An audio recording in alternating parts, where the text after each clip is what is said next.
Look at a row of Nissan Silvia S15s and they blur into one shape. Sleek, low, and cool in a way that doesn't age. But here's the twist. Two cars can look identical in your feed and be completely different underneath. One hides a turbo heart, stiffened bones, and a helical differential. The other wears the same face but none of that muscle. And the most controversial version of all? It's not even a coupe. Today, the S15 gets decoded. What's real, what's swapped, and what the rumors won't stop whispering about. And if you've ever mixed up aero with spec R, you're not alone. But first, we have to separate the characters in this story before the plot gets messy. Nissan sold the S15 in Japan as the Silvia, and on paper the choices seem simple. Spec S is naturally aspirated. Spec R is turbocharged. Then there's the Autech version, factory-tuned NA with a sharper edge, and the Varietta, a retractable hardtop built by Autech that turns the coupe into a convertible. Across the ocean, Australia and New Zealand got the same S15 chassis but called it the 200SX. And both trims, Spec S and Spec R, are turbo there. Sounds clean, right? It rarely is. Why people get confused is simple. Visually, they're all near identical. Same headlights. Same silhouette. The differences live in places that don't always show in a video clip. Gearboxes, differentials, brakes, and subtle chassis bracing. And then there's the aero package, a body kit that muddies everything by making a base car look like the top dog. That's how myths grow. Owners swap wings and bumpers, importers badge things their way, and the internet does the rest. If you've ever been sure you were looking at a Spec R and later found out it was a Spec S with a body kit, you've already met the first trap. And it's about to get deeper. Aero looks fast. Deeper front bumper, side skirts, rear valance, and a tall wing on certain trims. The problem? Aero was an option, not a performance badge. Plenty of Spec S cars left the factory without aero and later picked it up. Plenty of Spec R cars appear wingless because the owner preferred a cleaner trunk. Dealers blended packages. Importers made choices to help a car sell. The result is a visual landscape where an aero look doesn't guarantee the hardware you think it does. Rumors suggest some cars were even rebadged on arrival in new markets. Whether for drama or convenience, no one agrees. What we do know is simple. Aero can't tell you turbo or NA. Aero can't tell you if the car has the big brakes or a helical diff. It's a costume, often a beautiful one, but still a costume. So how do you cut through the styling noise? You go where the truth is heavier, literally. Spec R cars bring more than boost. They get bigger front brakes with 4-piston calipers that nearly fill the wheel spokes. They carry stiffer factory bracing and other underskin tweaks designed to handle power and cornering abuse. In many JDM Spec R manuals, a helical limited slip differential is part of the deal. Smooth, predictable traction that changes how the car exits a bend. Spec S cars, especially non-aero NA models, tend to show smaller sliding front calipers and less aggressive hardware. The difference isn't glamorous, but it's real. Here's where arguments explode online. Some insist every Spec R has a helical diff. Others swear they've seen automatic Spec R cars with a different unit. Owners report exceptions based on region, year, and gearbox. The safest truth is practical. Manuals in Japan commonly got the helical. Autos and certain markets weren't always the same. That gray area is why debates never die, and why you should rely on multiple cues rather than a single emblem. As for the idea that a Spec S can't handle power, reality pushes back. Plenty of Spec S builds run serious boost with upgraded brakes and suspension. But if you're comparing stock for stock, the Spec RS bones and bite are the real edge. And that brings us to the gearbox that made a reputation, for better and worse. Ask around and someone will tell you the S15 6-speed is made of glass. Stories fly about missed shifts, broken gears, and track days that ended in a tow. But when you cut through the noise, a more nuanced picture appears. The 6-speed feels fantastic when driven correctly, and countless owners rack up miles without drama. What cracks are usually weak points under abuse. High torque, shock loads, and aggressive launches. Drifting magnifies all of it, and internet legends do the rest. Reports claim many owners swapped to the older 5-speed for durability and gear spacing that suits builds with more torque. Others upgraded clutches and mounts to soften impact loads. It's not that the 6-speed is doomed, it's that it punishes sloppy inputs and big power without supporting mods. Treat it right and it serves. Treat it like a clutch kick machine on sticky tires with no mercy and, yeah, you might add another horror story to the list. So why keep the 6-speed at all? Because when it's in its element, it brings pace and precision that elevate the car. That split, feel versus fear, is exactly why the Autech version sparks so much curiosity. It pairs that 6-speed with a high revving NA you don't see coming. Here's where arguments explode online. Some insist every Spec R has a helical diff. Others swear they've seen automatic Spec R cars with a different unit. Owners report exceptions based on region, year, and gearbox. The safest truth is practical. Manuals in Japan commonly got the helical. Autos and certain markets weren't always the same. That gray area is why debates never die, and why you should rely on multiple cues rather than a single emblem. As for the idea that a Spec S can't handle power, reality pushes back. Plenty of Spec S builds run serious boost with upgraded brakes and suspension. But if you're comparing stock for stock, the Spec RS bones and bite are the real edge. And that brings us to the gearbox that made a reputation, for better and worse. On paper, the Autech version shouldn't be dramatic. It's just a naturally aspirated S15 with a 6-speed and a factory handling package. In motion, it's a different story. Autech's tuning, cams, ECU, breathability tweaks, and a sharper top end gives it a distinct character. You chase revs.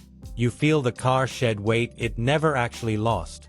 The payoff isn't big power, it's the way the car begs you to keep it alive above the mid-range. And that 6-speed makes sense here. Owners talk about secret sauce numbers. Some swear it's a little stronger than official specs. Others say the real trick is how it delivers the power, not how much. Reports claim Autech cars often came with a helical diff and an aero look, but exceptions exist, as always. Production numbers? This is where speculation takes the wheel. Estimates circulate, lists get copied, and no one can pin a single rock-solid figure. That uncertainty drives desire and prices. Spotting one isn't hard if you know what to look for.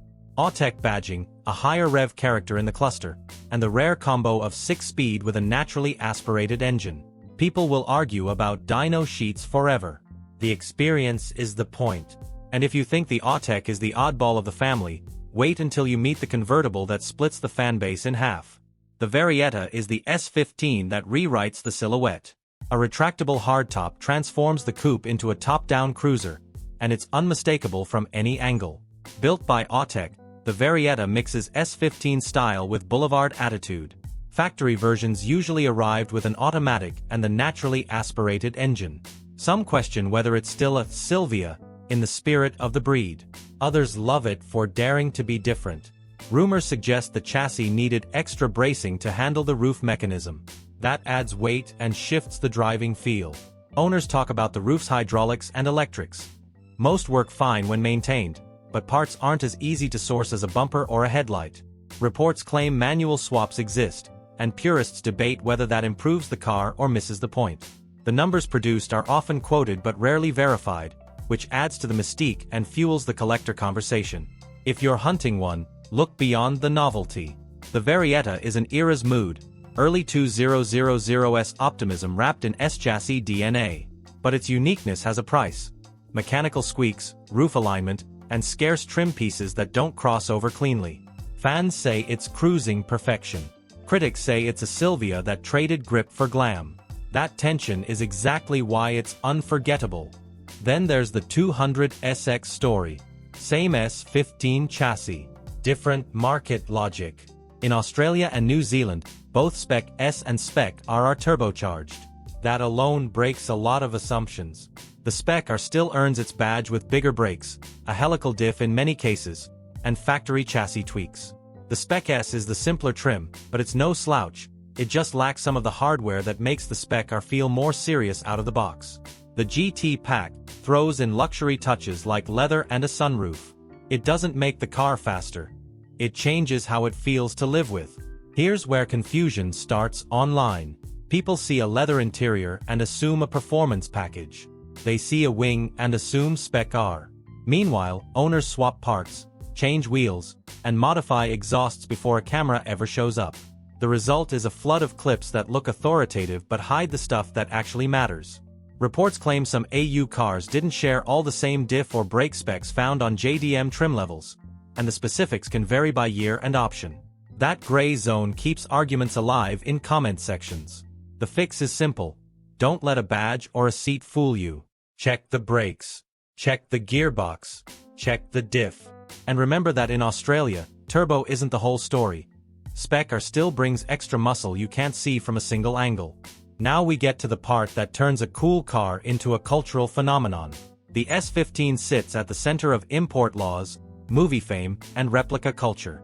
In the United States, the 25-year rule meant these cars were technically off-limits for a long stretch. Some still slipped in. Seizures and headlines followed. Owners kept quiet. Values climbed as the legal window approached. Prices spiked again when the car became less forbidden and more attainable. That roller coaster taught the internet a lesson. Scarcity, risk, and hype move markets as much as horsepower does. Then there's the Tokyo drift effect. A certain blue S15 became a poster, a build template, and a money magnet. Clones multiplied. Body kits, wrap jobs, and badge swaps flooded the scene. There's nothing wrong with homage, but it created a problem for anyone trying to understand what was factory and what was fantasy. Reports claim even Autek or Spec R badges found their way onto cars that never left the line that way. The fakes weren't always malicious. Sometimes it was just someone chasing a look. But the resale market noticed. Paint colors fuel another debate. Enthusiasts argue over rare factory colors and late-run specials. Some of those claims hold water. Others are repaints with confident sales copy. A similar confusion surrounds Nismo and the legendary 270R name, which properly belongs to the S14 era, not the S15. The S15 got plenty of Nismo parts and S-Tune goodies, but the internet doesn't always care about timelines when a name adds value. What's the takeaway? Provenance matters. Build sheets, option codes, and careful inspection beat any loud description. And if the story sounds too perfect, it might be a little too curated for comfort. The S15 rewards people who look deeper. Aero is a suit, not a guarantee. Badges can lie. The hardware tells the truth. Brakes, gearbox, differential, and the quiet strength in the chassis. The Autek version proves that a great engine isn't just about numbers. The Varietta shows that personality can defy expectation. The 200SX breaks the rules you thought you knew. And the legends, the laws, the fakes, the movie glow, turned a clean Japanese sports coupe into a myth that still feels alive. Next time a clip pops up and the comments argue about what you're looking at, you'll know what really matters. Don't stop at the wing or the bumper. Listen for the gearbox, look for the calipers, and read the badges like you would any headline, skeptically. Because the S15's best secrets aren't loud. They're the quiet details that survive every trend.